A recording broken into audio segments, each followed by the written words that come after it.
Good evening, everyone. My name is Jasmine Patton. I'm the Executive Director for the Southfield Area Chamber of Commerce.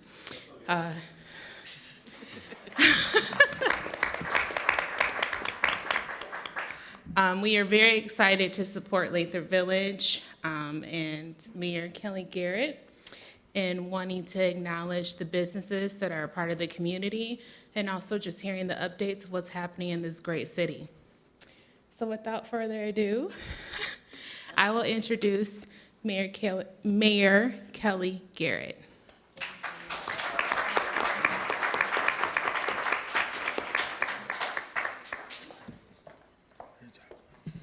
Well, then I don't have to introduce myself again, but I am Kelly Garrett.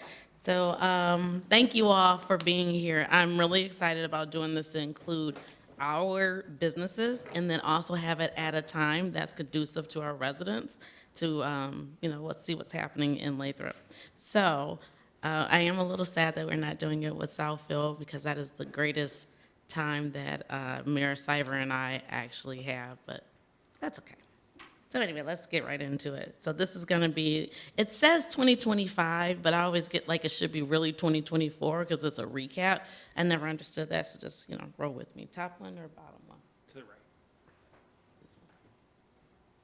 Okay, first of all, this is put on, and I'm sorry, let me start all over again because before I go into it, I want you all to know how important it is to have the greatest staff and council in the world and to work with them. So first, I want to say thank you to Tom, and he is our intern for our DDA, and he's actually the person that put the whole PowerPoint together. So stand up and take a bow.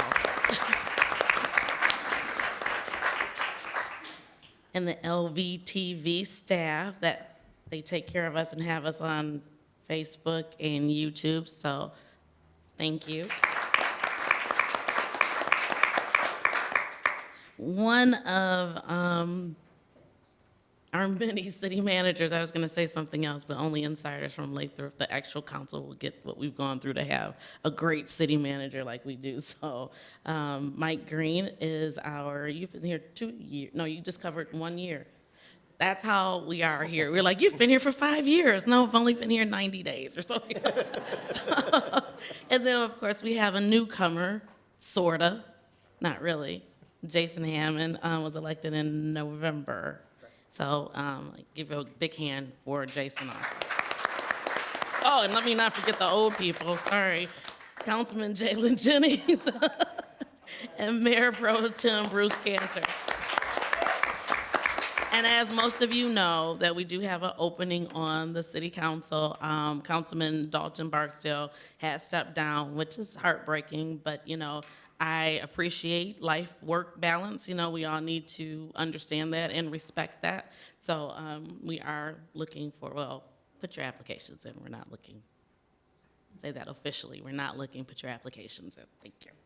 Okay, so first up, for the LV, or Lathrup Village City and the DDA events, first of all, we had over 11 community events last year, which means that we've had over 750 hours, volunteer hours, and we had 105 volunteers. And 1,200 people came through Lathrup Village. I think that that's a great thing. Some of the things that we did was the Tri-City Business Workshop. Of course, we did the annual Southfield Road Corridor Cleanup, which is always loads of fun. The things you find on Southfield Road is very upsetting sometimes. We had our annual Juneteenth celebration, the Lathrup Village Music Festival. If you did not go last year, if you did not go the year before, you are missing out because it's a lot of fun and it's an all-day event. I go home and I swear that that's the day I crash and burn because it's that much fun. So I want to thank you all for that too, but we'll get to that. We have Food Truck Fridays, and I believe Food Truck Fridays is starting back up Friday. No. I think about a month. Look, I'm trying to make it happen faster. Okay. And the Lathrup Village Winter Festival. So one, I want to get into the district-wide improvements because this is one thing that, look outside, how long did it take you to get across the street, right? I'm excited about that because this is something that we've needed for quite a while. So some of the improvements that we've had is that on Southfield Road between 11 and 12, As you see, and I think it's still going on, is we did the repaving for that. And then over the first three years, you've seen that we've been doing improvements to the alley and approach improvements. So this investment right now is $318,609. And one thing that we did this year that was different, or last year, is that we started committees. Whatever, and we're gonna do it tonight, not start a committee, but we're gonna discuss things that's important to you. So we're gonna have a town hall after this presentation's over. We heard that we needed to have these committees, and we formed the tree committee. And I will say that they just took off with that, and they have done some fabulous things. And I don't see anyone from here, but let them know that I did say that they are doing a really good job. Plus Parks and Rec, what other committees, because I don't want anyone to be upset. Finance review. Financial review, yeah, that's a big one. But anyway, the point is that we started committees for people's, like, sweet spot of where you do well. Let's do this committee, and you get on there, and then you figure out what you're gonna do on that particular committee, and then come back to the city council with the recommendation. And it has been, I keep talking about the Lathrup Village Tree Committee because they secured a grant from the DTE Foundation to install trees throughout the city and on city property. And if you've seen, we've had some issues with DTE cutting our trees down, and so for them to want to replace them, I think that's a great thing. And also, you might have noticed that we now have the pedestrian signals. Not sure exactly when they'll start working, but we have them. They're there. And this is the biggest thing that I am very excited about. And this is what you get when you bring your own notes. The city grant projects, infrastructure. The first one, which I am totally excited about, which I'm excited about all of them, but the MEDC is really important to me because this is the first time that Lathrup Village ever received this amount of money from the state of Michigan. So we were awarded $2 million, and this is to the Southfield Road water main replacement, and this project is going to be replacing 6,000 linear feet of water, and this is going to be, of water main, not water. And these are the water mains that were installed originally between 1926 and 1928. And this is going to improve our water flow and the reliability throughout the city's northern half. And that serves about 1,200 residential homes and about 50 businesses. This project is going to significantly increase fire protection and fire flow rates to the increased pipe size and elimination of the undersized, that's a word, tuberculation field cast iron water mains. Again, it was a $2 million grant, and I am over the top. Now, the next one is also for the Southfield water main replacement, and this is from Congresswoman Tlaib. And we were awarded $959,752, and that too is something that's a first for Lathrup Village. Now, we don't have it, and that's for obvious reasons, so we'll get it sometime soon, I'm sure. But the total project for that is going to be $1,332 for that. I think, go back. And then the last one for MDOT, and this is more recent, so I guess this would not be 24, it would be for 2025. And that's the Rainbow Circle. Does everyone really know what Rainbow Circle is? If you've driven over there, they've been a little neglected, and I'm really happy that we got an award for $250,000 to, we're gonna be doing the cold meal and replacing asphalt. I should really have Bruce do this. This is his thing that he does, and he's the infrastructure guy. That's not really me, but okay. Some other things that we have going on, make sure. We did the traffic improvement. Traffic Improvement Association gave us a traffic safety grant. And that grant is to cover overtime wages, benefit costs for officers covered to enforce various traffic safety laws. And they have, where it's a detailed look for distracted driving, drunk driving, and seat belt violation throughout the designated enforcement period. And the total award for that was $23,685. The next one was for Oakland County Homeland Security Training. And the Homeland Security Training Conference, Chief McKee went to it. And it's an emergency management and homeland security training, and I'm assuming that that's all for all the chiefs across the country, right? Okay. And then we have and that was award of 1,000. Federal Department of Justice, this is where we're gonna get a bulletproof vest grant, and this grant is going to cover 50% of each of the vests. I'm not sure how much each of the vests cost, but we're gonna get 50% paid for. And then last is the SIMCOG, the road safety audit. We did a traffic study, or they did a traffic study, and they conducted it at the intersection of 11 Mile and Lathrup Boulevard. The SIMCOG traffic safety engineers came out, and we were awarded $20,000 for that. That's a lot of money coming into Okay. Yeah, wait a minute, I think I didn't do this correctly, sorry. For elections, and I'm sure everybody wants to know about the elections at this point. The Institute for Responsible Government. This is used for nonpartisan public purposes of planning and operating secure, efficient, and accessible elections. And this is also used for election for our part-time help and election materials. We were awarded $6,000. The total cost of that is going to be $9,000. And next, for the Help America Vote Act, this is security and voting equipment for election. The funding was used to upgrade 2 security cameras that impact election operations. The grant for that was $2,000, and the total project was $2,350 for that. And then, of course, what I said about the DTE Energy Foundation, they did get a grant to plant trees throughout the city. And it says up to $4,000, but I thought we got $5,000 for that. Total purchase price will be up to 4,000. Okay, gotcha. So the total cost for the project is gonna be $8,000. And then for the National Fitness Campaign for Annie Lathrup Fitness Court, and this was about installing outdoor workout facilities designated to make high-quality fitness accessible to everyone for free. And that grant price is $50,000, and the total project price was $225,000. And even though this is not money that we got, I was able to attend a conference in Beverly Hills, California, and it was for the anti-Semitic conference, and it was absolutely a great conference. I will say this officially, it cost Lathrup Village $0 monies.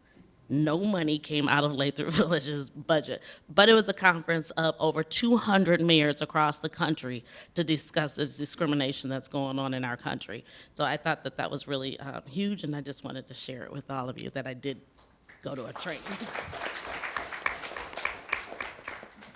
For our new businesses, one, it is Aesthetics and Beyond. Have you been to that building? Do you all know where that's at?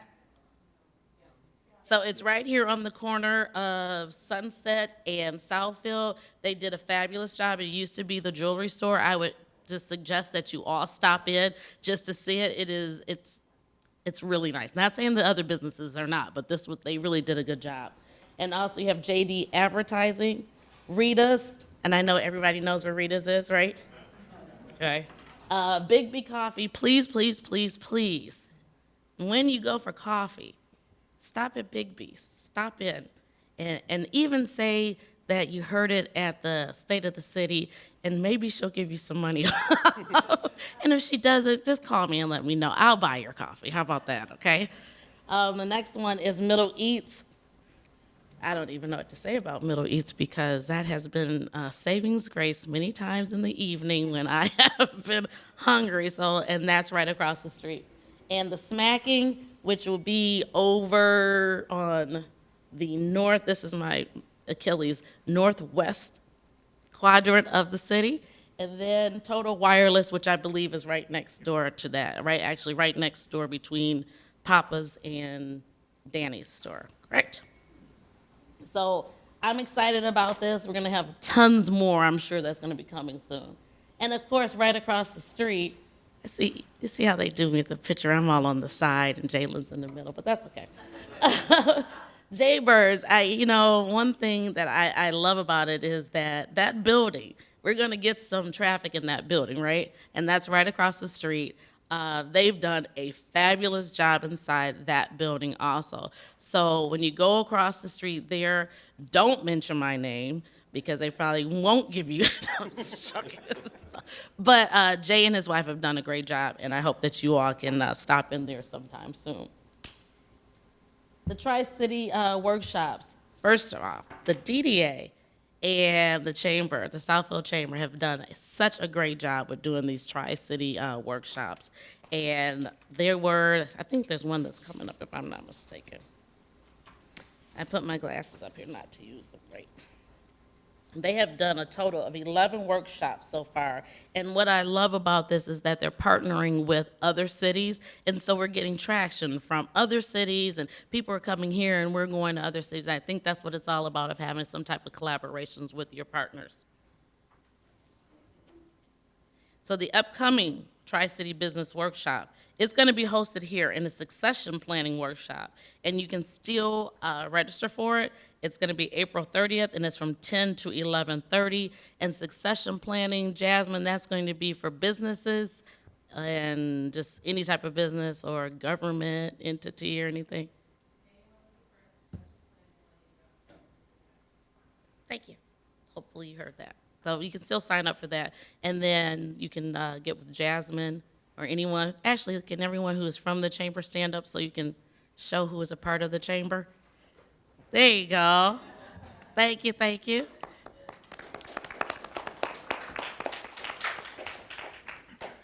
So I think you can either talk to Jasmine or someone from the chamber, and you can register for that event. Southfield Road Corridor Cleanup. As I said before, just come to one. You'll never forget it. You know, you'll never forget what people throw out the window, and why is it in your car is the next thing. So I enjoy it, and I can do it for just a little while before. The next one, which I should really give it to Jalen. Jalen has done a great job with his group for the 4th annual Juneteenth celebration. We have over 100 plus attendees, 20 vendors. We have a hustle instructor, which doesn't matter how much I get the instruction, I still don't know how to do it. Live music, storyteller, artists, face painting, bounce houses. It is really a good time. And then it's historical, and it's going to tell you about Juneteenth, because sometimes our history is not talked about. And so, you know, we need to know each other's histories, right? And so, as I said before, Food Truck Friday, which someone will tell me soon of when that's going to start up, I believe. It is a great time. I think it was the lobster truck that came here. Oh my God, that's all I can say, that it was so good. I spent almost $100 in food. I'm a little, you know, I like to eat, but nonetheless, it was a very good truck. So you see that coming up here. Not that the other ones aren't, but that one was extra good. Now, the Lathrup Village Music Festival, I'm doing really good.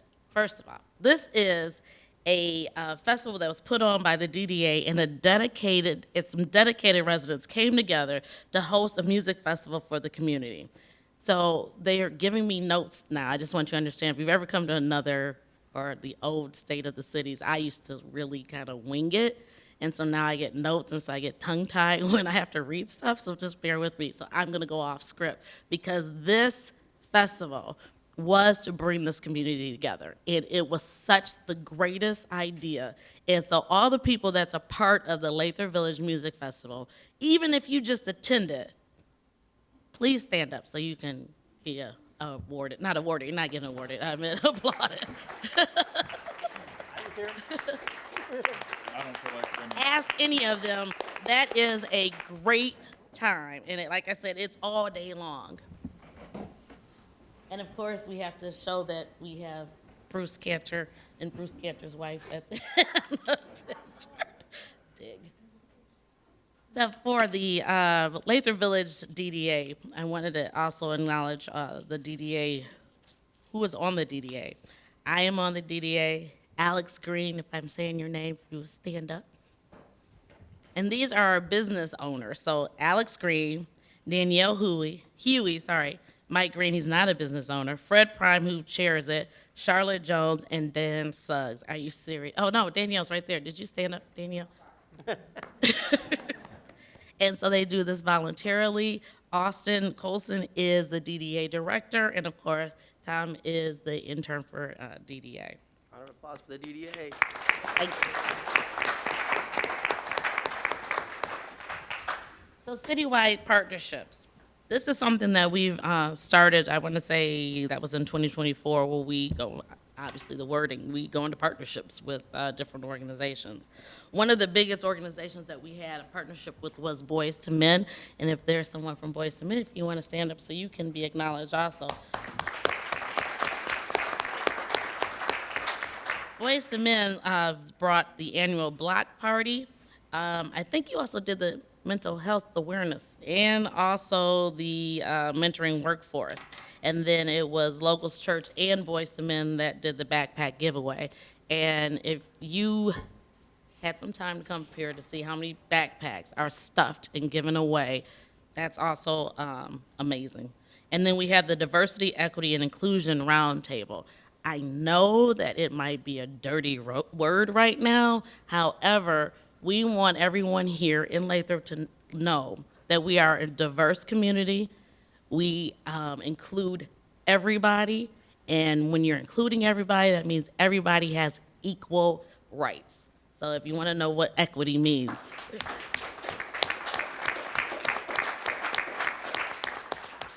And so I think I might be ready to do some awards. I love the fact that this is something that we started last year, and I think our businesses are deserving of this. So, and I don't know, is there someone for Your Eyes Only that's here? Okay, you get the Legacy Award. Do you want to be my Vanna? This is the longest established business in the city, and they have been in the same location for 46 years. Come on down and get your award.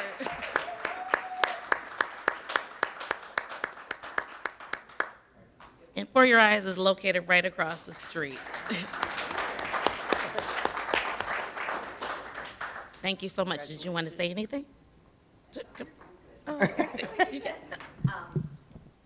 I just want to say, like I said, I've seen Lathrup Village change over the past 42 years. We started in June of '84, we incorporated, and I went door to door and put flyers on cars, and because there was no website and all that stuff. So I've gotten to know a lot of the residents, and they're just a pleasure.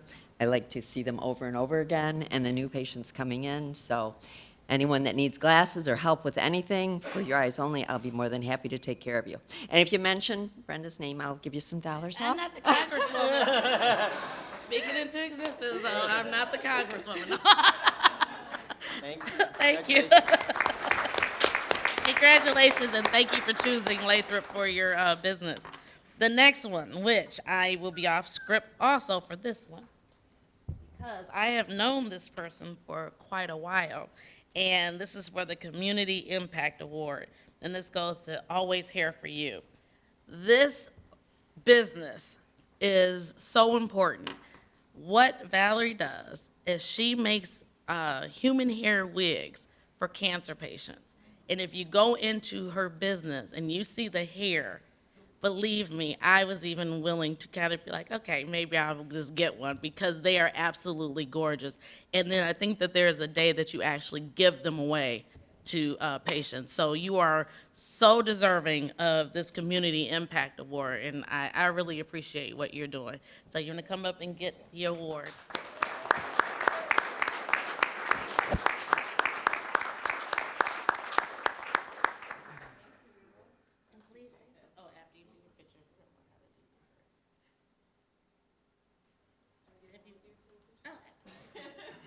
Why not?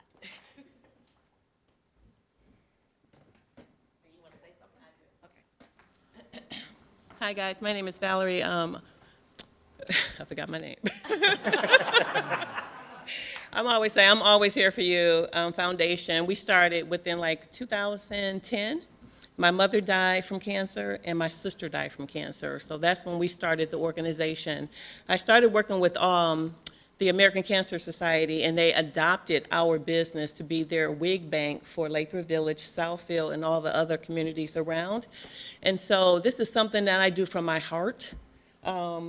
It's always bring me to tears because I have met so many men, women, and now we're adding on little girls and children if they need the wigs too. I really love what I do for the community, and I love Lathrup Village. You guys had opened your arms for me, and you just gave me a big hug, and I did the same thing the lady for Your Eyes. I walked around in the community, and I passed out flyers, and I put them in everybody's door. So I don't know if you've seen a card with a beautiful lady with, she had bald, one was bald and one was no, with a wig. That was me.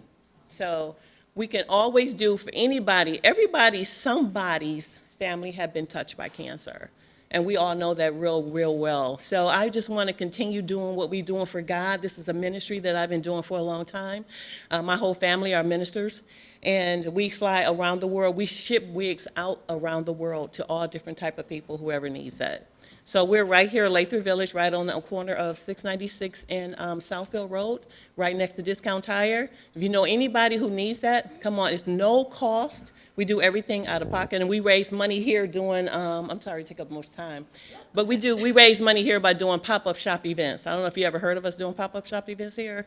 Well, we do pop-up shops event here, and we have like 75 vendors that come out, and that's how we raise money to do the wigs for the cancer patients. But you gotta let me back in. I love this community, and thank you so much, guys, for having me. And always here for you is right behind Discount Tire. So that would make it even easier for you to know where it's at. So is there anyone from Levy and Associates here? I didn't think that I saw him. Did I hear me? Oh, I thought I heard me. Okay. So for Outstanding Service Provider Awards, going to go to Levy and Associates. They've demonstrated exceptional commitment to providing reliable, professional, and personalized financial services, making them a trusted and valuable resource to the community. And I don't think I see anyone here, so you don't have to worry about it, but they are to your right, maybe 2 blocks down. So this is the end of my part for 2024-25. I will say that this has been an awarding time, 2024. I know that 2025 looks very much like it might be a struggle, but the one thing that we always have is that we have each other through whatever struggle we have gone through. We came through COVID. Some of us didn't make it, but we came through with flying colors, and we came together as a community.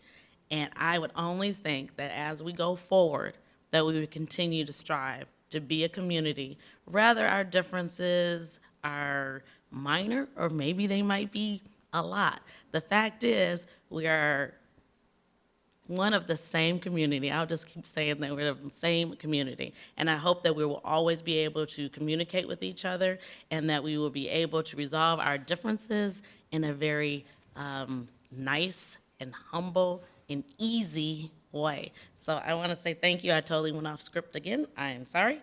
And don't know about you all, and I know that some are not that happy to drive down Southfield and I've been in Lathrup, and most of you all know, no, not Lathrup, in this area since 1973, even though I was not driving in 1973, but nonetheless, is that driving in this area all these years and see the progress that has been made. I came home one day, and I literally, and I'm not a crybaby at all, but it really did bring a tear to my eye, because we have been doing such a great job, and that's because of you all and your support, and even your feedback and your criticism of it, because guess what? Your criticism also makes us better, and I think that we've been doing a really good job, and I want to say thank you to our council. You all have been fun, too. I would just say that. So I will turn this now over to our friends at Giffels and Webster. And I appreciate you all. And I think we'll be back in a moment after this is over. Yep. Are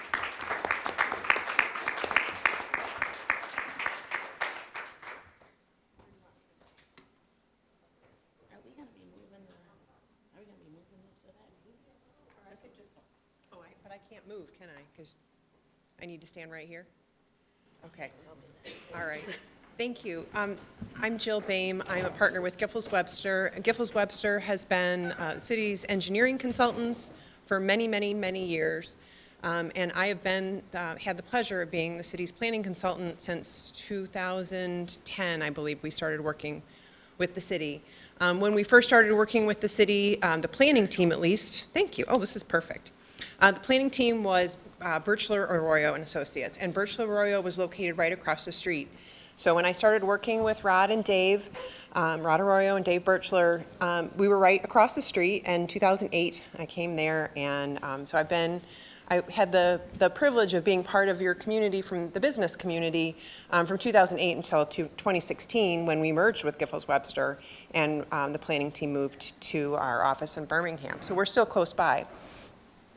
Dave, before he started working with the city, was actually a volunteer with the DDA for a number of years, and that was one of the ways that we became involved with the city.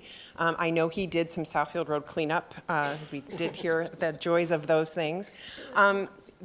Following the mayor's wonderful presentation, I think I'm grinning ear to ear too. This was just such a lovely presentation, such a great celebration of everything that your community is.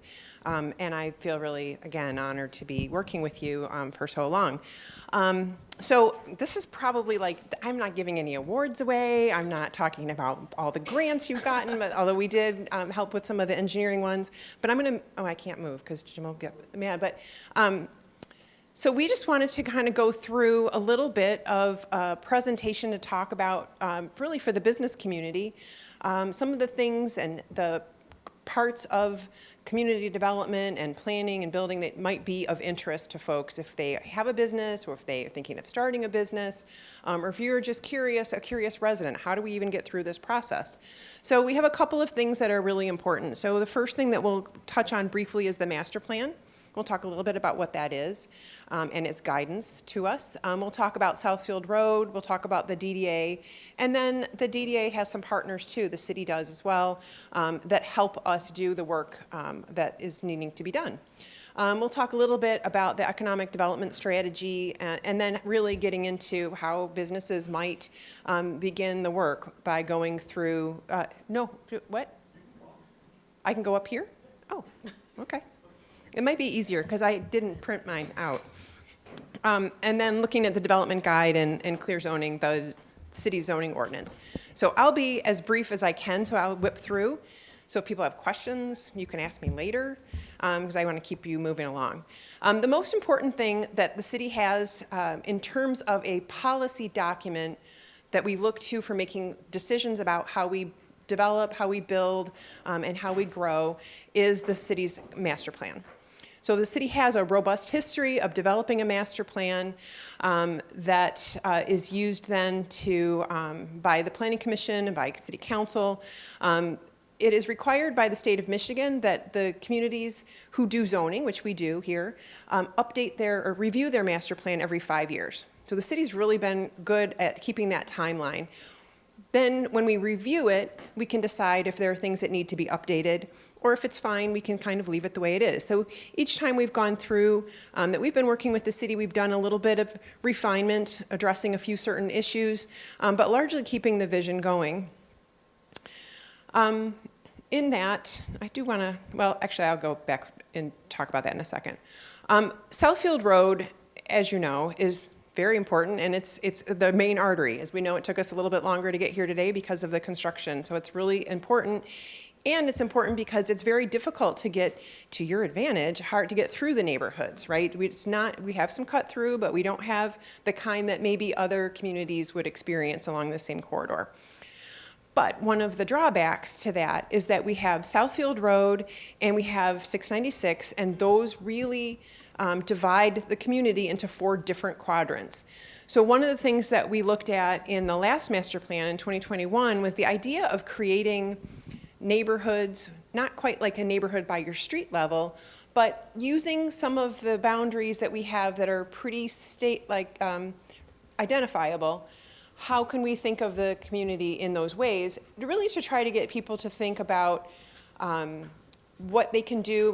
We were coming out of COVID at this time, and we were thinking, how can we support our neighbors? How can we bring them information? How can we share news? How can we keep people interested when something's happening in their neighborhood? And so we had suggested this idea of looking and thinking of the city in these 6 or 5 different neighborhoods, and then really kind of allowing that, and this is something that maybe we would be looking at when we go into this review process next year, but thinking a little bit more on this, like what else can we be doing to help the neighborhoods be their own little entity? So like if you're in the southwest part of the city, what can you walk to? We know it's hard to get across 696. We know it's probably hard to even get across Southfield, although the new crosswalks are going to make that a lot easier. But are there things that you can do there? You've got a park there, you've got some businesses along there. What can that neighborhood do to kind of support it, not support itself necessarily, but reinforce and strengthen those community ties such that people feel from wherever they live in the city that they're part of the city just as much as anyone else. In the southeast neighborhood, I remember we discussed that there is no park over on that side. And so what kinds of things could that neighborhood do, even from a temporary standpoint of barricading off a road on one Sunday a month or something where you could create some temporary outdoor spaces. So some of those things I think we might be talking about as we go through this process again next year. But that's part of what is included in the last master plan that we looked at. The Southfield Road and the Village Center. So as you all know, when you look at the map of the city, we've got this really unique feature. The way that the roads were laid out kind of created this, what looks like a natural center of the community. And in the late 1990s and early 2000s, kind of when the Downtown Development Authority was created in the late 80s, we were looking at the built environment along the Southfield Road corridor and thinking that it looked kind of tired. And what could the city do to upgrade the roadways, the streetscape, support businesses, support growth and redevelopment, really revitalize that area. And out of that came the 2009 master plan, which we actually did not work on. But in that plan, there was the idea of the village center. And the idea behind the village center by the planners in the city in 2009 was that this could be a place where we have a mix of uses, we have more walkability, we have a real heart of the community, and it makes sense. We're here in this area. This is where we come when we have special events. It's where we come for the festivals and the food trucks and the parks and all of those community ideas that's natural. It's a natural fit here. And so to add more to that and see more redevelopment in that area. So that came up in 2009.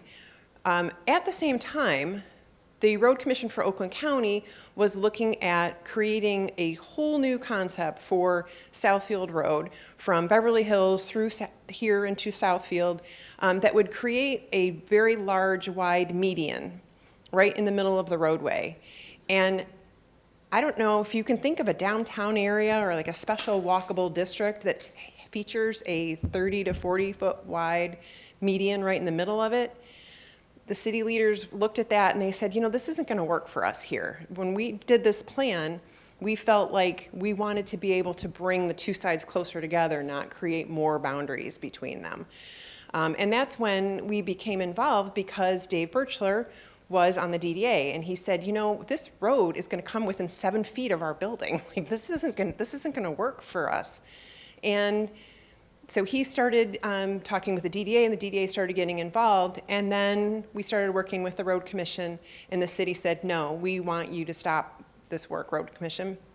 The Road Commission was not happy, and as you know, it has caused a delay. We have not seen a major reconstruction of Southfield Road since that time. However, in those intervening years, we have been pressing them for pedestrian crossings, safe crossings. We've been talking about the importance of pedestrians, the importance of the fact that this community is divided by all these different roadways, and trying to work with them and coming up with a better concept that would fit.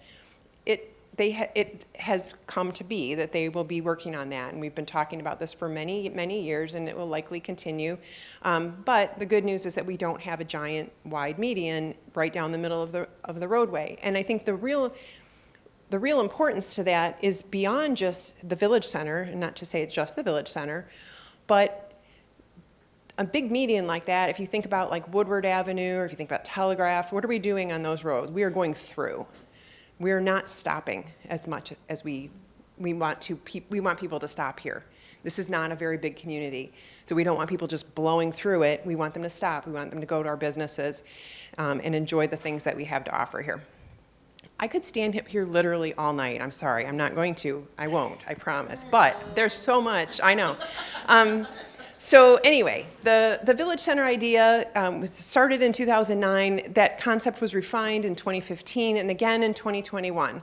And in that time, I should note that I couldn't count because I just was thinking of this now, but we must have had 15 or 20 different planning commissioners, maybe 15 at least, during that time. Some of those folks don't live here anymore. Some of them still do. Some of them are sitting here on council. So it's a really interesting progression of things that people thought of. It takes a really long time for some of these things to happen. Speaking of other groups that are involved, the Downtown Development Authority. The DDA is an appointed body. They have a certain area here, it's in green, all along Southfield Road, 11 Mile and 12 Mile in the city are the boundaries of the Downtown Development Authority area.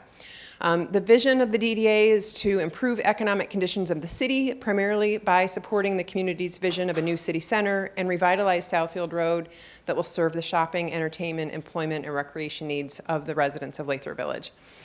So the DDA has a board of directors. There's 7 members of the board. They handle policy, planning, committee oversight, financial management and funding, advocacy, and personnel. The DDA is funded through tax increment financing. And what that means is if we have a certain level of taxes that were established at the beginning, and we know what that is, that revenue continues to go to the city's general fund. The idea with the DDA and districts that use TIF is anytime there's an incremental change, an increase, it's the increase that the DDA uses for their funds, and that money is reinvested back into those areas in green. So it isn't an extra tax. It's simply the incremental difference between what that was at the base year at the beginning in the early or late 1990s and what that is today. And so the idea is the more investment, the more funding that the DDA gets to reinvest in that district. And so that is really, in large part, how a lot of the planning activities and other events and physical improvements are done is through the DDA, which is really great. Oh, and I should also say, with that, with the DDA, is that authority is allowed to capture other taxes that would normally leave the city. So like Oakland County's taxes would otherwise go to Oakland County, but they have agreed to forego that portion of it. So it's a great tool that the city's been using for a long time. Another tool that the DDA has at its disposal is working with Oakland County, again, part of the Main Street Oakland County program. Main Street Oakland County it's been longer than 20 years, that they have been a coordinating program of what was called the National Main Street Center. It's now called Main Street America.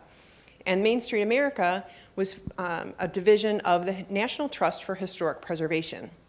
And at the time that was created, and that's probably been 35 years ago now, maybe more, the trust was looking at how to leverage the resources of downtown areas, their historic buildings, and leverage that for economic development. So it was really a marriage of those two things, historic preservation and economic development, really helping communities recognize the value that they have in those downtown areas, and similarly in places where we're trying to create that. So Main Street Oakland County has been a partner. There are, I don't remember how many now, across the county, maybe 30 communities that are involved in the Main Street program. They are organized under a 4-point approach. So they look at 4 aspects of economic development or downtown development. They look at organization, so developing partnerships with stakeholders, promotion, so how do we raise the awareness about the great things that we have here in Lathrup Village, Design, what are the physical improvements we can make? So beautification, flowers, light posts, other things like that. And then economic vitality, strengthening businesses, supporting businesses, things like were mentioned earlier, those tri-city training programs, and working on things like that. Another partner that the city has and the DDA has, the Michigan Economic Development Corporation, MEDC. MEDC started a program in 2013 called the Redevelopment Ready Communities Program. And the idea with this is to help communities become vibrant and competitive and be ready for development. That doesn't mean that the communities just open the doors and say, we're open for business, whatever you want to do is great. Really, what the MEDC is saying through this program is that we want to be thoughtful, we want to have a master plan, we want to know what we want. We want to have zoning ordinances that say this is where we want it. I'm going to go back to this one here. Well, I'll go back. We want to be able to have a good process so people can get through the process so that it's easy. So that a business comes in, they know we're wanted here, we know where we go, we know what we have to do, and we're open for business. And so it's a really good program, and the city was one of the first communities certified by this program in, I think, 2015. And that also part of that is maintenance of your certification. And so that has lapsed, but the city's working to reclaim that certification. And so there's a few things listed here that are going to be worked on over the coming months in trying to get recertified. Just to note that that when you see things that are being promoted as being part of the RRC program, trying to be as clear and transparent as possible. So things on the website will be available. There's going to be a progress tracker tool to track the city's progress. And of course, I think all the residents know that all of the meetings are available and meeting presentations. So that you can keep track of that if you are so interested. And so we would encourage you to do that. As I said, the Redevelopment Ready Communities program has 6 topic areas for best practices: planning and engagement. So we look at public participation plans, zoning, do our rules align with our vision? That's really important so that we have this vision of what we want, but we want to make sure that the rules for building actually align with that. So that's important. Development review, how do we get through the process? Looking at boards and commissions, training is really important. The city's been really good over the years at having trainings. I've done certain trainings. I know city attorney's done trainings. We've been doing those kinds of things, as well as using the resources available at Oakland County. They have trainings for different things, as well as Michigan Municipal League and the Michigan Association of Planning. So there's a variety of places that we can go for that. Economic development and priority redevelopment sites. So these are some of the things that the city's been working on. Public participation, really just helping set up how do we notify the people, when do we notify the people, how do you know when you will be notified if you get a notification of something, and then an evaluation. How is this working? Are we reaching people? Are we finding that our tools are effective? And then looking at the marketing plan, marketing and branding, kind of doing those updates moving forward. In 2015, an economic development strategy was done. That's part of best practice number 5. And you can see some of the highlights here, looking at streamlining the development process. I think that's something that has been done and probably is worth a refresh of looking at those, maybe putting in some fresh flow charts, looking through those packets. Looking at attenuating risk, so looking at some of the restructuring of some of the facade and sign grant programs. Placemaking. Placemaking is really important, and it's not just necessarily on physical improvements that people would see, that they would instantly go, oh, I know I'm in Lathrup Village now, but it's also with the events and activities that you're doing, the music festival, the food trucks. Those are activities and programming that helps build place. It reinforces that community feeling. The Village Center, continued focus on developing a traditional city center there. There's some movement going on with that. Ongoing partnerships with Southfield Road in terms of working with the Road Commission, MDOT for the highway to the extent that that's possible. Business attraction, retention, and expansion. Neighborhood stabilization and residential expansion, so maintaining quality city services and infrastructure. A lot of that was discussed with the water main improvements, and improving transportation options. So focusing on connectivity, and alternative modes of transportation, kind of strengthening the ability for people to get through the city if you're on foot or on bicycle, or as one of our former planning commissioners years ago said, on rollerblades. He used to love doing that around town, but being able to get wherever you want to go from wherever you are, and maybe not necessarily having to get into an automobile. There is a development guide that's available on the city's website that explains the review and approval process for new development and redevelopment in the city. It's very helpful. It's got applications, it's got directions and flow charts. And then the city's zoning ordinance. This includes the rules for development in the city. It is online. It's available 24/7. So if anybody ever has a zoning question, you can go to the city's website. Right now, it's down at that link right there. I think it's under the clerk's page at the moment. There's a few amendments that are in there. The zoning ordinance is a living document. As I mentioned earlier, when we have a master plan and we've updated the master plan, typically we'll be updating the zoning ordinance so that our rules align with our vision for the future. It's very common to have multiple amendments in a year, and the ordinance, we try to keep that as updated as possible. Sometimes new things come along that we hadn't thought of before. The city likes to be flexible and be able to be accommodating and be thoughtful about the future as well. That is the end of that. Again, I'm Jill Bahm. You might also see Eric Peach here at Planning Commission meetings. We're both the planning consultants for the city, and it's just a delight to be here, and this has been a really fun thing. So thank you all so much.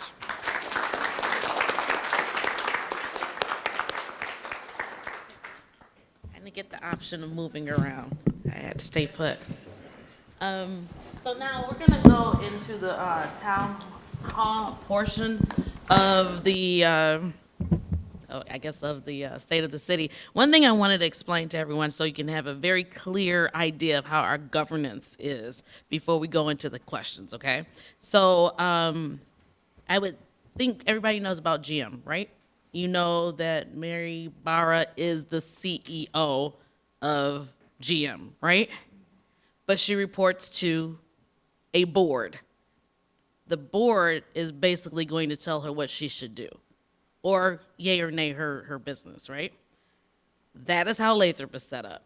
This is the board that advises our city manager. Our city manager is the person that does the day-to-day operations for the city. He has a certain budget that he has to be in, and if he goes over that certain budget, we'll be mad at him, but no. He has to come to city council to let us know, and we are the ones that would vote on it. When we were talking about equity earlier, all of us that is on city council have equal say, equal vote. No one person stands alone. I just happen to be the lead person of the council. So I want to make sure before we go into these questions that everybody understands how it's set up here. Okay? Got it. So this is where we're going to go into the Q&A. You will have 3 minutes to say whatever you want to say. The goal of this town hall is we find that there is a theme, then that's going to be the next town hall, is going to be focused only on that particular theme. And before I go on, I also want to say, people from Oakland County thrive. If you would also stand up, I appreciate you all coming out.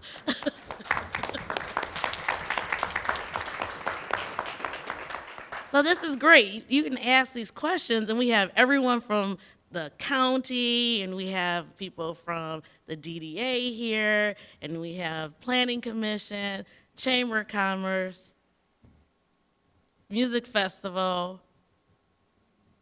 I think I said everything. So I'm excited to hear these questions. You want to come over here and Hijack for a second, actually. you said a hot shot. I have hijack for just a moment. Oh, okay. Hi, everyone. Tom Kennedy, I am the DDA intern. Jill mentioned something during her presentation that I do have to follow up on. There is, for our redevelopment ready certification, best practice 2.6, which is green energy or green infrastructure. We are preparing for next month's planning commission to present a draft of a ordinance for solar panels. These panels can be used on residential, commercial, and it's also for battery storage and the decommissioning of. What I'm looking for is for the residents and for the business owners in our community to reach out with feedback. You can view this online. It is a PDF document on our website at the DDA page, and it's also going to be on the Community and Economic Development page tomorrow. I just need someone, anyone at all. If you have questions, I will answer them, and I will also be preparing a presentation for the Planning Commission where I will be addressing every question, every concern in a frequently asked questions page. If you have anything, if you want to review it, if you have any recommendations, I know nothing about solar panels. I am not a very smart man. So if you know anything, or if you know anyone who knows anything and you have insight, I am willing to hear it. We're going to be doing this with not every zoning ordinance, but most of the zoning ordinances that do come up in the near future, especially ones related to redevelopment ready certification. So if you do have anything, like I said, these are available on our website right now on the DDA page. There is a sidebar on the right-hand side that you can view, and you can download the PDF there and give me a shout. My email and my phone number are also going to be on those pages as well. So if anyone has any questions on that, I will also address them as needed. So thank you. I apologize for hijacking, and I will return back. Thank you. So if you have any questions that last 3 minutes, please come over to the microphone. Just about anything. You scare me. So.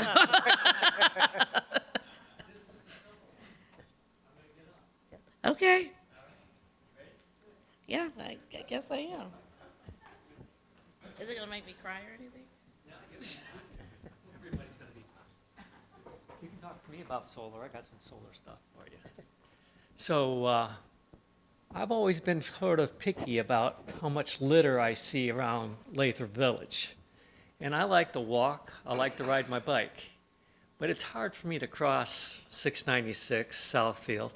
It's hard for me to ride or walk on the sidewalks along 11 Mile Road. And I'm hoping somebody can answer the question. Will the sidewalk actually end up being 3 feet wide as opposed to being 1.5 feet along 11 Mile Road?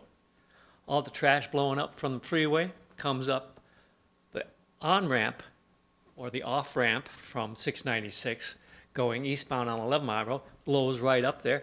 I know we took down the buckthorn or some of the other stuff that was catching the debris, but it's just blowing right into the AT&T store. And then they end up having it all over there. And no one working there, it's not my job to pick up the litter. It's the landscapers that are going to do it. And what they do is they just run over with the mower and trash it. Now, occasionally I talk to the city and I ask, when are we going to cut the grass? When are we going to pick up the trash? When are we going to make the sidewalk along 11 Mile Road on the south side also going to be improved upon when the pavement is put in? That's my question. Thank you. So this is where either you have any idea about that? Because that's a follow-up. Trying to figure out where it's only 1.5 feet wide. All right. You can just tell me. Okay, Yeah. so it's on the south side of 11 Mile Road as you're heading east and westbound. So all the way from Bloomfield, okay, where you have that wide stretch of cement, the brick wall, all right? Right. And all of that sidewalk right there, and all the way to the bridge that crosses off at 696 and 11 Mile right there. Now, there's glass broken there. There's just, and the sidewalk is just getting smaller. Oh, you're saying because of the track? Okay, I misunderstood. I was. Never edged it. Oh, okay, gotcha. Gotcha. I thought you meant that you want us to edge it. We want you to And clean it up. need Okay, a little bulldozer to clean that sidewalk up.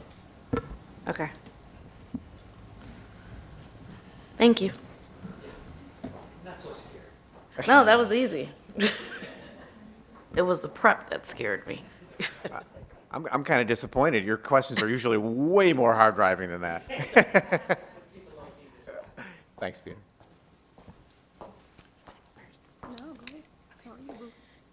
Hi, everyone. So I'm Jasmine with the Southfield Chamber, and this is Hello, I'm Melissa Thomas, owner of the Event House right across the street. So the ask that we have today, we're starting very early, but we thought this would be a good opportunity. Last year, the Chamber partnered with the Event House, and we hosted a Small Business Saturday celebration. This year, we're going to do it again, and we're starting early with letting everyone know that we love the support from the community and also the city in promoting the Small Business Saturday on the 29th of this year from 10 until 2 at the Event House. November, I'm sorry, November 29th, from 10 until 2. So we are looking for vendors, and we are wanting the support of the community to come out to support small businesses on that day. And I'll let Melissa speak since it's her space. And we did it last year. Absolutely. We would love for you guys to come, shop with us, eat with us, dance with us. We had a nice fashion show last year, so we try to have the entertainment part of it as well. But we would love, love, love to see you guys come out. All the small businesses, if you guys want to come and have a table to kind of show everything that you have, we more than welcome. So please, November 29th, 10 to 2 at the Event House. Okay? Thank you. So the question is, will the city support? And we love to see council. We love to also have the support of Mike and the DDA in promoting it and doing a joint partnership. That's the question.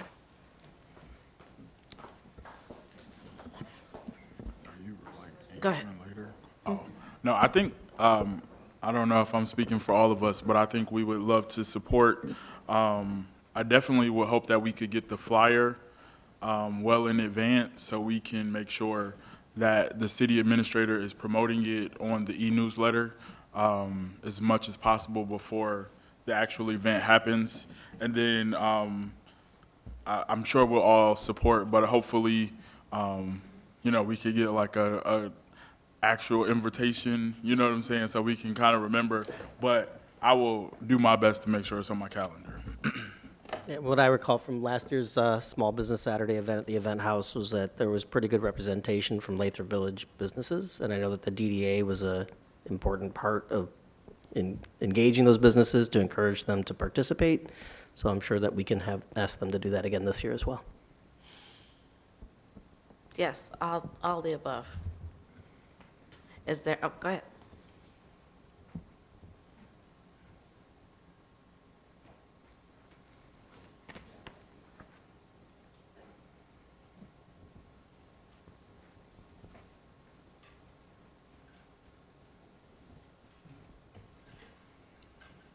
Hello, I'm Gabrielle Murphy, and since you said anything and everything, so I didn't say watch everything. it. Oh, you didn't. I'm just kidding. Anyway, the police department, what is the word? Not subscribes. Elizabeth, help. They have sometimes like Thanksgiving or the chili cook-off and thank you. They sponsor these things. And it would be so nice if it would be in the newsletter. And if it's not in the newsletter, I don't know it. And perhaps you can ask them to put it in or give you the notice. Thanks a lot. That was it. Thank you. We'll get that done also.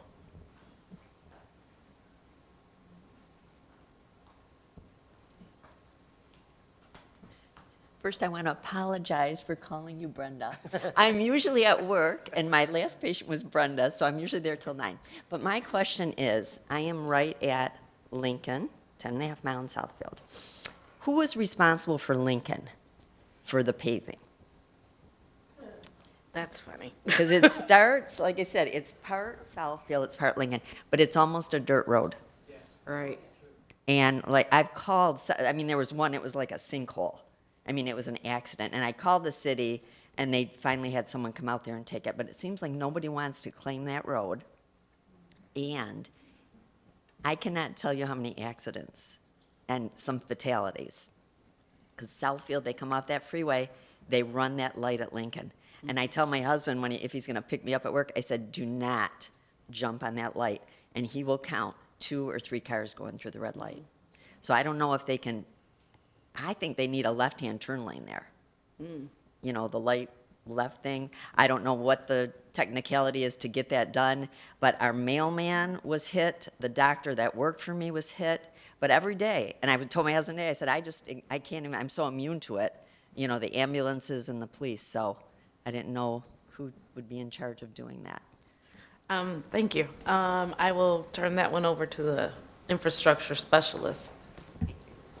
Well, I would just say the north lanes are our responsibility, the south lanes are Southfield. the Southfield.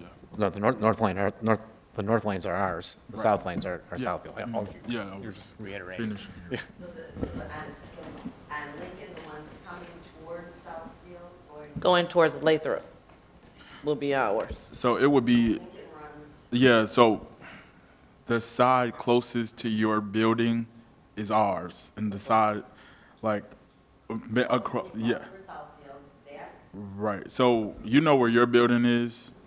Do you know where that brown and orange house is on Lincoln that was just built? Oh, you don't, okay. It's like really close, okay. But, The side the gas station is on, that's Southfield.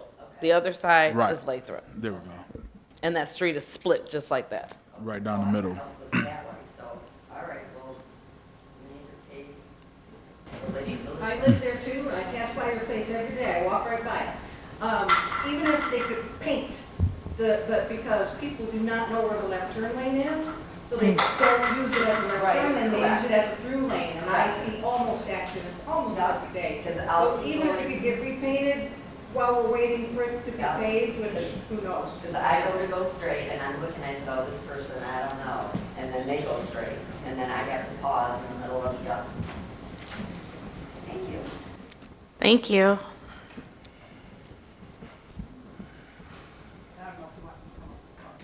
Too late. It's okay. You're good. Go ahead.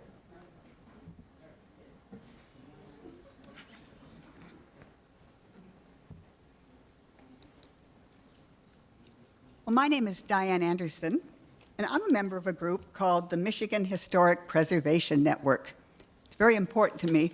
Of my 4 degrees, 3 of them are history. I live and breathe history, and preservation is important to me. It's also important to me because my folks built the first house in Lathrup after the war, and 74 of my 76 years, I've had strong love and ties to Lathrup. Now, back in 1992, Jeffrey Cerno trashed our beautiful city hall and promised to put up, cross his heart and hope to die, he'd make this wonderful structure. It was a piece of trash that started to fall apart shortly after he built it. So people like my mother formed the Lathrup Village Historical Society, and by 1998, we had this area a historic district. Well, unfortunately, Mom and her generation left Lathrup. They basically went to Jesus, or they went to assisted living. And a new group came in and took over the Historic Society and turned it into a private club. They blackball people who want preservation. And that's a worry because any building that's over 50 years old, whether an office building or a house, we could have extended the historic district to include businesses and homes. I spent most of this morning talking to people in Lansing about what's going on here in Lathrup right now and the attempt to destroy the most important building here, the school. So my question for you folks, because what I was told by the Lansing crowd, and I spoke to several organizations and a number of people, we now may lose our historic district designation if that project goes ahead. And that's a shame for you folks, because my question for you business owners, I went up and down Southfield the other day, walked up and down, and I made a list of all the buildings that were here when I was a kid. And there's still quite a few of them.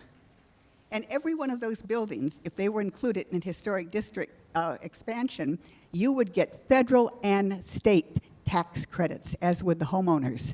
But we're going to lose that because we're not expanding the historic district, we're not including your businesses, And we're going to go backwards by what they're doing because there'll be no real parkland. When they talk about the 2009 plan, we always had parkland, a beating heart in Lathrup. It was our school, and it's been taken from us by a private developer. So ask yourself, would you prefer to have your historic buildings declared historic so you could get all those tax breaks? Or do you want to be responsible for maintaining them yourself?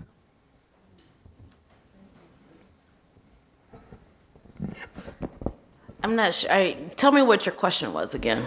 My question to the building owners is, would you prefer to have your historic building classified in the historic district where you got all those tax breaks from the state and federal government? Or are you happy to just wing it on your own? As far as I know, there's no notification of the city that we're in jeopardy of losing historic district accreditation or a definition. And we do have a historic district defined in the city, and we have not been notified that we're at risk of losing that designation. It's something that we will need to investigate if it is true or not, but the statement that it is done is untrue. Thank you. You haven't done it yet. I am saying that is your... The city has a historic district that is designated, and we have not been notified that we are at risk of losing it. To frame this a question that claims that is the case is untrue. Thank you. Thank you, Ms. Diane. Thank you. Hi, my name is Autumn Susannis. I live on Rainbow Drive, and I write the independent newsletter, the Lathrup Village Voice. I'm here, I'm going to give my time to reading Carol Green's letter out loud that she submitted earlier to the council, to mayor, just to make sure it gets on the record. But before I do, I want to say I've spoken with Robin Roberts, who is she's been on the Historic District Commission since its inception, and she explained to me, and I was looking at the actual documents. Lathrup has 3 historic districts. It used to have 4, but then our house in the woods burned down. This building is its own declared historic district, as is the church, as is the school. And we stand to lose all those things. According to Jill Bahm, who spoke up there earlier, she is our planner from Giffels, Webster, and they have said, she said in a recent meeting, we can hope when it came to, are we going to lose this building and that building? And yeah, we can hope. That's what she said. It could all be new. So we will. That's what they're planning. You should know that. Carol Green. Having viewed this week's City Council meeting and reviewing the council meeting from January, I feel compelled to express my thoughts regarding the issue of the city holding a town hall. In this past January's council meeting, Mayor Garrett stated it was premature for the city to hold a town hall, that the project regarding the school was merely pie in the sky and nothing more than some lines on a paper. At that meeting, citizens pressed the mayor for an answer as to when the appropriate time for a town hall would be. While the answer to that question was rather ambiguous, the mayor stated with certainty that a town hall meeting would be held in the future. Since then, the site plans have been approved by the Planning Commission, and the council has voted favorably to amend 2 different ordinances to accommodate these plans. In addition, council has approved an encroachment request. This allows the developer the space necessary to create the number of parking spaces, 20, needed to comply with the amount of parking as required by our ordinance that had already been amended to allow for less spaces than the ordinance normally allows. Subsequently, I suspect that council will approve yet another ordinance change to allow for overnight street parking. The question of having a town hall was again raised at this week's meeting, reminding council of the mayor's previous commitment to have one. Mayor Garrett stated that we are having a town hall meeting this very week. This one. True, there is a State of the City town hall scheduled for today, but this town hall has been publicized as a State of the Lathrup Village Business Town Hall, which I suspect will be used to reinforce the report and recommendations of the Finance Committee. I hope I am wrong, and this will be used as an opportunity to share the development plans of the school with the residents. The point I'm trying to make is this. The council was elected to represent the residents who are at the top, actually, Mayor, of the organizational chart for this city. Above council is residents. We are supposed to be the top of the organizational chart. Thank you. Thank you. So, just to go back to for what you just said, and somebody correct me if I'm wrong, but the Historical Society unanimously voted for the project, right? Right? I didn't, no, just me. Bruce? Put your thing. Yeah, the HDC approved their portion, they approved the plan unanimously. So that's from the Historical Society. No, Diane, no, okay. The Historic District Commission did unanimously Yes. approve a plan that was presented to them by the Surnow Company. The Historical District Commission. Yes, thank you. In regards to Mrs. Green's letter that I received today, one, I hope she feels better. Two, at the time when this was going on, I can misspeak and I can be wrong. So I will apologize that I said that it was premature to have a town hall. Hence the reason why we are having a town hall now. And if she was watching, or you can also check it on the, from the council meeting on Monday, I also said that the way that the wording of the state of the city, it said business town hall could be misleading. And so the communication was not, I won't say the greatest because then I'll be stepping on someone else, but it could be misleading.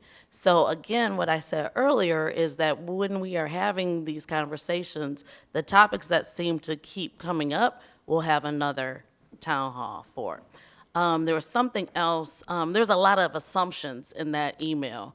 That one, for me, and I'm not gonna speak on council, I don't operate out of assumptions. I'm gonna tell you what it is and I'm gonna tell you what it is, and I'm gonna go by the rules and by the ordinances and by what was voted on and how it was voted. That's how we handle that. There was something else that was in there. Parking? No, there was something else. There's another. There was something else that was in there, but I can't remember, but there was another, that was an assumption in there.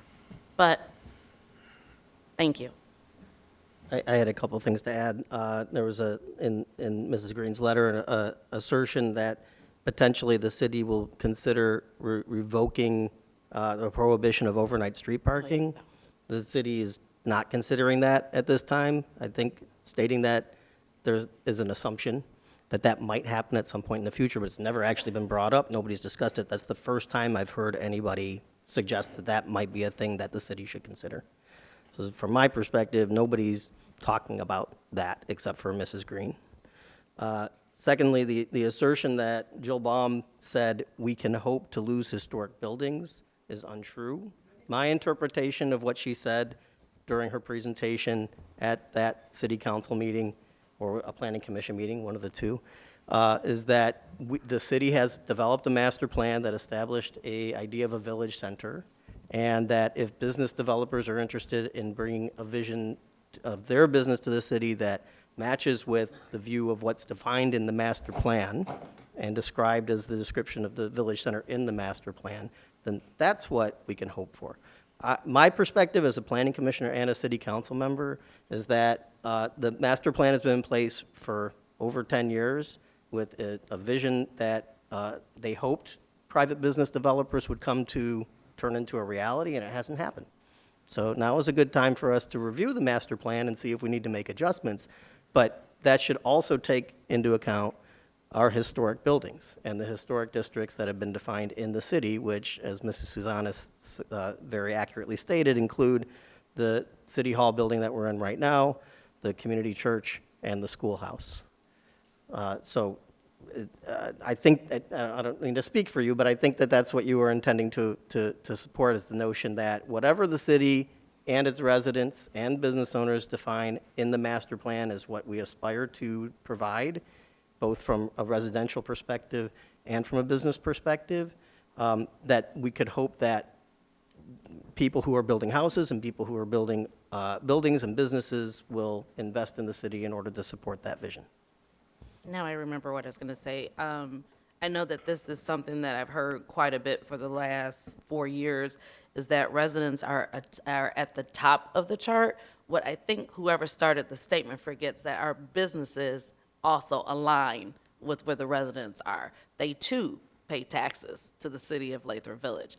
And one reason why I stated, because I assumed, and I said I didn't, but this is one I did, I assumed something like this would come up. That's why I made it very clear on the fact of equal, all of us up here as your council. But the key thing is when it comes to any election, any elected official, you are selecting people to represent you. You are selecting people that have the responsibility to represent all people. No one up here can pick and choose. And that includes whether or not you agree with a privately owned building and what the the private owner wants to do with their business. We represent them also. And so to be very clear, and this is for everyone, the way that, and I'll say it just for me, because I won't speak on your behalf, even though I think I'm with everyone else. We were elected by the people, for the people, and that we represent everyone. And we're not going to exclude anyone because it doesn't fit into what you think that what this should look like. We're going to progress. The city is going to move forward. I'm not sure what that is. I don't have glasses on. I'm not denying that the residents aren't first. What I'm trying to say to you is that there's another entity that also pays taxes here, and they are our businesses, and we have a responsibility to our businesses also. And I think that when we're saying residents are first, we tend to think that the residents are over the businesses, and that's just not true. They're equal. They both invest. You invested by buying your house in Lathrup Village, and these businesses invested in Lathrup Village by making their business be here also. So just wanted for clarification for that. I'm not, I would also add that while we represent all of the residents, Absolutely. and that we have heard many public statements in meetings, and also directly, personally, I've heard directly, of support of different projects that have been submitted to the city for consideration, either site plan reviews or development of business districts or ideas for events that could occur. So just because there may be residents in the city that are against something, and if it gets voted in favor of, does not mean that the residents that were against that thing are not being heard. And to imply otherwise is to dismiss the people that are coming to before these commissions and coming to council members in support of those projects.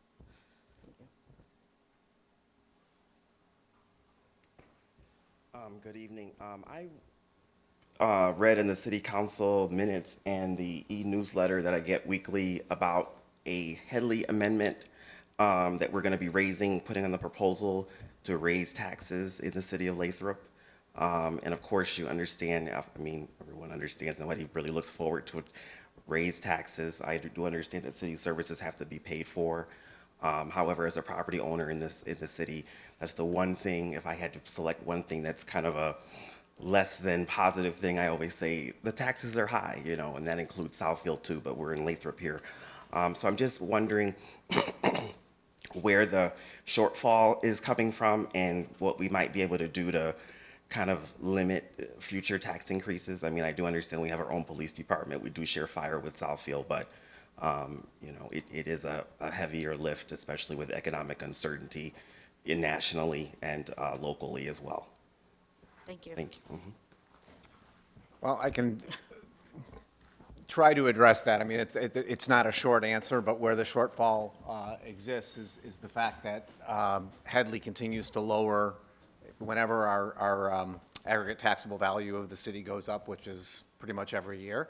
We have to lower our millage rate to ensure that we get no more money than we got in the prior year, with the exception of a small adjustment for inflation. So that and the market crash in association with Proposition A,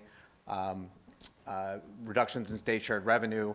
So basically, our revenue continues to decline, but our expenses go up. We've deferred expenses for years. We've neglected things like our infrastructure, to keep the budget balanced, and we've basically gotten to a point where, we can't keep deferring things. We're making these expenses, and it just means something else has got to give.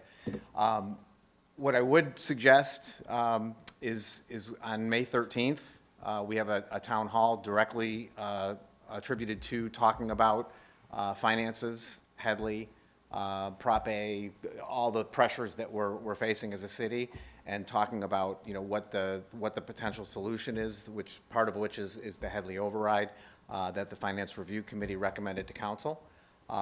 It's really difficult to give a short answer to that question, but in a nutshell, our expenses keep going up and our revenue doesn't keep pace with it. And what we're trying to do, or what we want to do, is find ways so that we don't have to cut city services, but we're getting to the point where that's not going to be an option.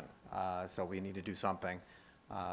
And you know, I've said this at all the town halls we've done so far. This is the Headley override. This isn't a council decision. This is a decision of the residents, and it's basically a decision of what kind of community do we want to be. You know, there's two options. The residents can approve the Headley override, in which case all the residents will give a little bit more, and will continue to invest in the city and have our city progress and grow. Or the alternative is the residents vote it down, in which case we have to start making some decisions, and the city is going to continue kind of the slow decline that we've been on because we haven't had the money to properly invest in the city. Yeah. What time is it on the? Oh, I'm sorry. It's May 13th, which is a Tuesday, and Mike and I were going back and forth on what time that was going to start. It's going to be at 7 p.m. And there will be other opportunities as well. We'll probably do 3 or 4 more public town halls like this specifically about finance, especially more as we get closer to the election. We do have a website that you can go to. If you go to the front page of the city website, there's a button on the right that says Headley Initiative. It does have a recording of one of the town halls, so if you absolutely can't wait for a live session, you can watch it. There's also a fact document which has a lot of graphics, a lot of questions and answers to talk about what the effect is, why are we doing this, and so forth. And there'll be a lot more education as we get closer to the election. But May 13th, 7 p.m. Tuesday. And what's kind of unsaid in that question, but I think this is a related topic around Public Act 33.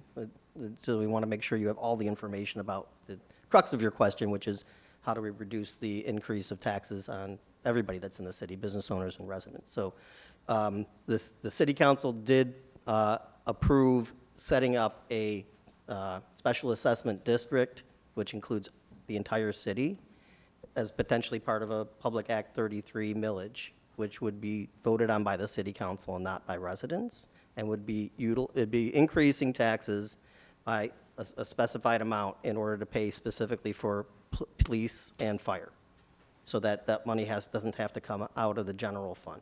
So this is something the city council is considering, but we have not approved it yet. We did have conversations in our last study session about that topic. It's not something we're taking lightly. It is not a foregone conclusion. It is something that was recommended by the Finance Review Committee. So and it would be a stopgap that would, if it was approved, would fund police and fire until such point where a Headley override, if it were approved, would go into effect, which would be sometime in 2026. So just to be aware of everything that's going on, that is also something that's being considered, but again, it has not been approved by the council yet. Okay. Can you ask it at the mic so everybody can hear? Do you mind getting cut? Okay. Sorry. This is in reference to what you're talking about, the Public Act 33, whatever, we're going to give a title for it. In my review of trying to figure out how this is going to impact property owners of Lathrup Village, I've yet to find an answer how that actually impacts us beyond what we're talking about the Headley. But what will each property owner contribute if city council decides that we need to take this on to pay for our police and fire? That's the question. It's the same as a Headley. So if you go out to the Headley Initiative section of the website, there's a question that you can click on that says, how much will this cost me? And it will show. It's basically right now what the Finance Review Committee recommended. And again, council has not made a decision on this. They recommended 3.1 mils, which is what we would have had we had a Headley override, an approved Headley override on the ballot in 2024. The reason why we're doing the Public Act 33, as Jason said, was a stopgap measure because we didn't make the recommendation in time for it to be on the ballot in 2024, and so that leaves us with a year and a half before we would ever get any funds if we approve it in November of 2025. And now I just lost my train of thought. I was going, oh, right. So the 3.1 mils is what the Finance Review Committee recommended. Council may approve a Public Act 33. They may say, all right, well, we don't want 3.1 mils. We're going to approve it for 2 mils or 1 mil. So that hasn't been decided. But if we do it at the recommended amount from the Finance Review Committee, that's 3.1 mils, and that question is answered on the website. But the other way you can do it is you can just take the taxable value of your home that you get on the March statement from the county and multiply it by 0.0031005, I think it is. And that'll tell you the exact amount. But there is a chart on there that will help you.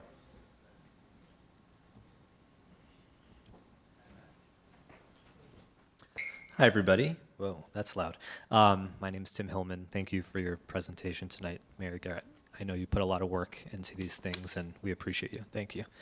A few quick comments before I ask my question, which I wrote down because I know my comments will distract my brain from my question itself.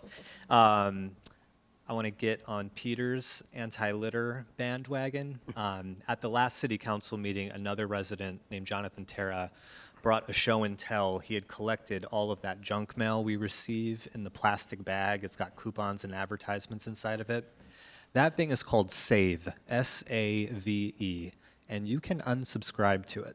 Other residents have indicated to me that after doing that, they stopped getting it. So if you would like to see fewer of those things shoved in your mailbox or littering your sidewalks or streets or lawns, I very highly recommend unsubscribing to SAVE. I posted a link to the unsubscribe page on the Villagers Facebook page, so I highly recommend you do that. I can also share it with you, text it to you, whatever, if you want to pull me aside at the end of the meeting. Please unsubscribe to that damn thing. I hate it. Secondly, I agree with Autumn. I think the city owes residents a town hall about the Annie Lathrup School project, and I'm happy to hear that the city is honoring its promise. So I appreciate that. My question, which is totally unrelated to the previous two things I said.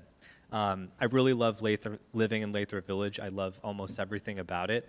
My least favorite thing about it is Southfield Road. A lot of that is simply Southfield Road itself, and there's nothing we're going to do to get rid of that big old ugly gray thing. But although there are so many beautiful storefronts and so many well-maintained buildings along Southfield Road, we all know there are also plenty of shabby ones. And there are also, frankly, probably many opportunities for us to enforce our ordinances better. So my question for the council is, and I wrote this down, would the city council consider a more consistent and rigorous approach to code enforcement along Southfield Road with the goal of improving its cleanliness and overall appearance? And if so, how can that be implemented in ways that support, not burden, local business owners operating in that corridor? Thank you. Thank you. I think our code enforcer, thank you for the question. I think our code enforcer does a great job with Southfield Road. I think from having conversations with him, I think he is pacing himself down Southfield Road. I mean, it's only one of him, so I think he's definitely taking his time, but I think he seems energized to be able to take on the task. So, I mean, we definitely can take that into consideration, but I think we just have to be patient with enforcement, and we can't see everything turn around in a day. But I know he's working on it. I've helped him with a few projects to get turned around, so I think some of these things just take time. You're working with the business owners. They may be a little reluctant to do what you've asked them to do, and it can take time, and one of them took a couple of months. But, you know, I think it's just if we could be a little patient with the code enforcer, but I can really tell he's energized and he's definitely looking to clean up Southfield Road in due time. So that's my 2 cents. And to kind of piggyback on this, how do we do this without burdening business owners? I think part of the answer is proactivity, right? So if there are businesses that have garbage that's collecting on their property, if they proactively take steps either with their own staff or outsourcing to find some way to clean up that garbage, well, then they don't have to be concerned about increase in the enforcement or more punitive measures to try and get compliance with the ordinances. So just a little bit of proactivity on taking care of your own property as a business owner is one way to do it. And if a property owner needs help doing that, then they should reach out to the city to ask for that help. Thank you. Is there anyone else that would like to be heard? Statements can be said. Some statements can be said. And any other questions? Okay, well, then I will hand up. Go ahead.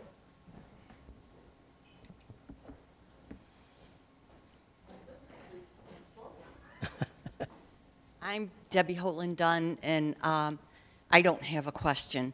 I just wanted to say that I was at the Planning Commission meeting last week or whenever it was about the school, and I was at a couple of the finance meetings, and I've been to a few city council meetings, and I just want to thank you all. This seems to be a very thankless job.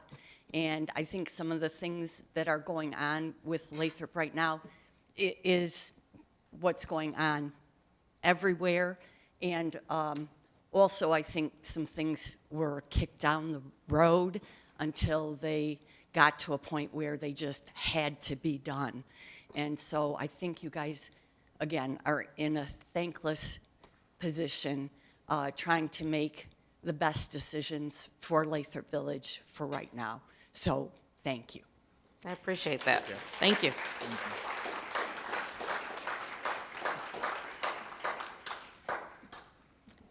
Does anyone else have any statements like that they want to know? I will hand it over to the council to see if there's anything that, oh, I'm sorry, I didn't say you. I'm sorry. Come on, Jonathan. Hello, Mary Garrett. Jonathan DeSanctis. I am the Eastern Region Supervisor for Oakland Thrive. We're a nonprofit strategic partner to Oakland County to help the small business ecosystem in Oakland County. So I'm just here to let the business owners know and the residents that per request from Mayor Garrett to increase business activity, we are being active in Lathrup Village. We actually had a workshop here at City Hall about 2 weeks ago, and we're looking to bring more workshops to the city. They are free of charge to the business owners to come out, learn things that can help your business and for you to be able to thrive in Oakland County and in Lathrup Village. Thank you. Thank you. Thank you. Sometimes people listen to me. So, and just to piggyback off of that, and I hate that saying, but anyway, no offense, but we also might, the Secretary of State reached out, and I did say this at council too, so this can help business. I'll survive. So also, you need a Heimlich? I'm good. Okay. Oh, thank you. Secretary of State, I had a conversation of the fact that most people know that it was May 7th, right? May 7th. May 7th, correct. For the Real ID is going to be coming out. I am trying desperately to get them to have a branch here. So you can come here to try to get your license updated. And I really encourage people to make sure, look at your license. If you have the star, you're fine. If you don't, get all your paperwork together, find your birth certificate to get it done, because it's not as easy as it used to be, I should say. So just FYI. Can you talk? I have nothing to say. I want to express my appreciation to all the residents and business owners who are here tonight, and to our partners at Giffels Webster, and as the mayor pointed out, our friends from LVTV and the DDA and the city staff for making this possible.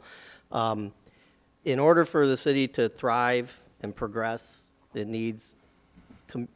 doesn't need cohesiveness necessarily, but it does need respect and coordination and communication between residents and business owners.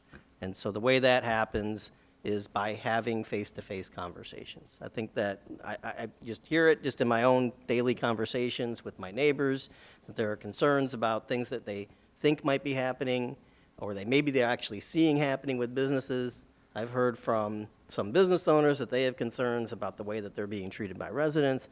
And unless these conversations actually happen out in the public, or at least face-to-face between the people who are having some conflict, they're never going to resolve. So I appreciate everybody who came here to support this event. And I would just encourage everybody here that if you have concerns about anything that you see happening in the city, either with residents or with businesses, to please go and bring those concerns up in a respectful way to the person or the property or business owner that you have the concern with, or ask the city to help with that. Just keeping it to yourself doesn't resolve anything. So please just say something. If you see something, say something. And the same goes the other way, right? If there are business owners that are feeling like they're not being supported by the city, that we're making things too hard for them, or that residents are making things difficult for them, then please say something to the city about that as well. So, because if we don't hear anything about it, then there's no opportunity to do anything about it. But in my experience, the most effective way to resolve conflicts like that is to just have respectful conversation about what the issue is and try to come to some resolution about it. And I think that, recognizing our partners in the business community who are investing so much in the city, our residents should feel proud about that as much as the business owners should feel proud about that. And support from the business owners for community events like the Lathrup Village Music Festival and other events that we have is a way that business owners can show that the residents of the city that they respect and support them and want to live in a cohesive and happy and respectful environment. So just encourage communication, participation. That's it. Thank you. Thanks. Well, I will thank everyone. Thank you to the Southfield Area Chamber of Commerce and Mayor Garrett for coming up with this idea to put on our State of the City. One thing I want to call out is, so I've been working with Southfield Public Schools to build that relationship, and we all collectively have been working on that. It's been one of my tasks as a council member. So I will highlight that they do have their 2025 spring enrollment fair. It's Thursday, May 8th from 4 to 7 p.m. at the Southfield A&T Fieldhouse. So that's just something that I'm working on. Hopefully we can continue to build that relationship and get that partnership back on track. I think it's there at the moment, but I know it can be always better. So looking for that and forward to that. And I know that they have a lot of great things coming up, so I'm looking forward to our community being involved in the things that they have coming up. They have some, new buildings that are coming up, so hopefully we can have our input in that and make sure it's what we want to see as well. So I'm just looking for everyone to use their civic duty, which they have been doing tonight. So thank you all for coming out, and it's been a great night. Thank you. Yeah, and just thank you, everybody, for coming out. I want to say thank you also, and I just want to say that Jalen has done an outstanding job at repairing the relationship between Southfield Public Schools and Lathrup Village. He's gone above and beyond, I must say that. And then just to kind of reiterate something that I was thinking is that the reason why I didn't want a town hall, and let me be honest, is because I don't like to use the word afraid, but I was concerned it would go off track. And I was concerned that we would not get things done, right, or understand what people really need. It's kind of like the telephone game. You hear one thing from someone else and you hear it from another person, then you come up here and the information that you're giving or what you're upset about is wrong. So I'm going to reiterate what Jason said, and that is, if you have a question, get in contact with any of us and we'll tell you. There is no agenda. My agenda is to make Lathrup Village Oakland County and Michigan better because I was in it and I served it with all of my heart. And the other thing is that I will say to this council, and this is what I'm learning in school now, is that if you want to be a very good leader, and I want to be a very good leader, but the only way I can do that is to have the most smartest people all around me. And that's why each one of these people have been making me the best person that I can be for Lathrup Village for the last 14 years. So I appreciate you all, and I appreciate you all coming out. There will be another town hall. We'll discuss what we, think it should be, and I hope that there's more participation. And so, thank you. Thank you.